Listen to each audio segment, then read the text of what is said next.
Hello folks, welcome back. So in this tutorial we will do another example on classes and objects to make things more clear to you. So let's say we'll create a class called employee. Now each employee has a name and has an address and has a salary. So we will create a class called employee, and in this employee class each of the employee will have its own name, will have its salary, and will have its address. So we need three variables to store these things. So the first variable is the name of the employee. The second is to store the salary, so that's going to be the salary of the employee. And the third variable is to store the address, so that's going to be another variable. Now each of these employees has these name, salary, and address. Now the next thing is we also need to have, these are called as the instance variable, because now we're going to go ahead and create instances or the objects of this employee class. So we'll say we also have a method. Public void display is the method that's there in the employee class. Employee work. So that's every employee work. So we have a method called work. So here we'll say name of the employee who is working is the name of the employee.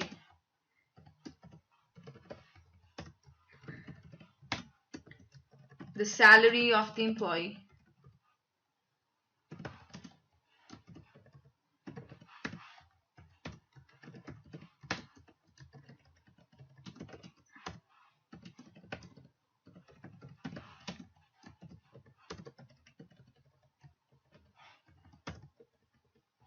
So we have a work, and these are the three different variables we have: name of the employee, salary, and address. So this is the employee class. Right now, just by creating a class, the memory looks like empty memory right now because we have not created any objects. We just created a class here, and that class has a name, and each employee has a name, it has an address, and it also has a salary, and these employee work. So this is a method.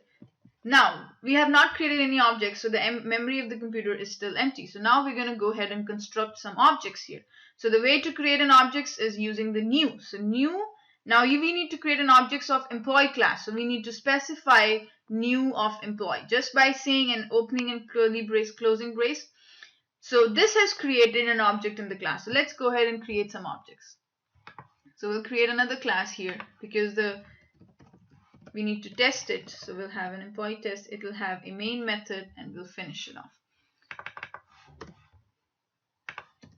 So we'll create two different employees. So new of employee, and another employee object is new of employee. So how many employees have been created now? Two employees have been created. So these two employees are sitting in the memory, and now I need to control these employees object outside of the memory. So I need two remote controls, or the two reference variables. And those reference variables will be also of type employee because they will have the address of these two employees. So if this is stored at memory location 111, this is stored at memory location 222. So we need two different remote controls, or the reference variables, which hold these memory location address 111 and 222. So in this case, we need the two reference variable to hold it. So one of the reference variable is called employee E1, and the other reference variable we have is employee E2. So now in this case, we have constructed two different objects. So in this case, we have, so if you look at the memory, this is the two objects that we have created, two employee objects. And this reference remote control is E1, and the remote control for this one is E2. Right now, we have not specified the name, we have not specified their salary, and we have also not specified their address. Now it's the time to set these: name, salary, and address. Each of these variables will have its own copy. So we have in the class, we have three variables. Now each of the objects will have its own copy of these variables. So these variables are also called as instance variables. So now in this case, we will go ahead and set these name, salary, and the age of these variables. Sorry, salary, name, and address of this. So E1 dot of name is, let's say, name of the employee is, let's say, John. E1 dot of address is, let's say he lives in Dallas. And let's say E1 dot of salary is, let's say 150,000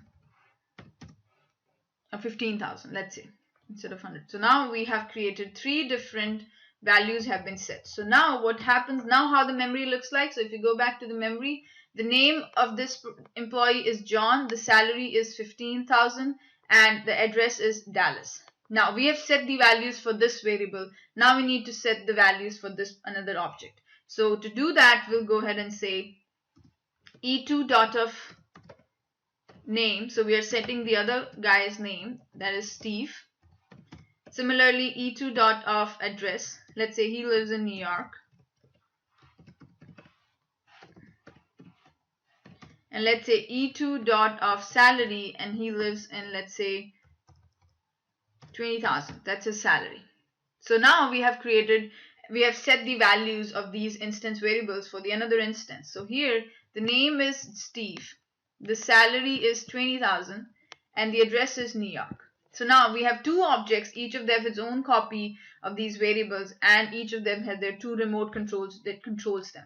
Now I'm going to go ahead and call both of those employee work. So now we're going to say E1 dot of work. Similarly, we'll say E2 dot of work.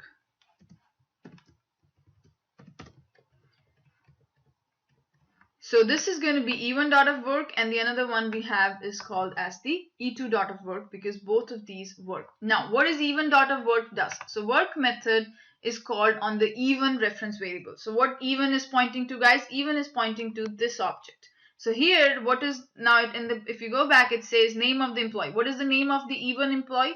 Name is John, salary is 15,000, address is what? Dallas. Similarly, we said E2 dot of work. Now what is E2? E2 is the one whose name is Steve, the address is New York, and the salary is 20,000. So here it will print the name of the employee, the salary, and the address. So now let's go ahead and run this program. So name of the employee John, 15,000 is the Dallas. This is about the first employee, and this is the information about the second employee. So by this end of this example, I hope you understand what is classes, what is objects, what are instance variables, and we have also talked about what are the reference variables or the remote controls. So I'll see you in the next tutorial, and thank you so much.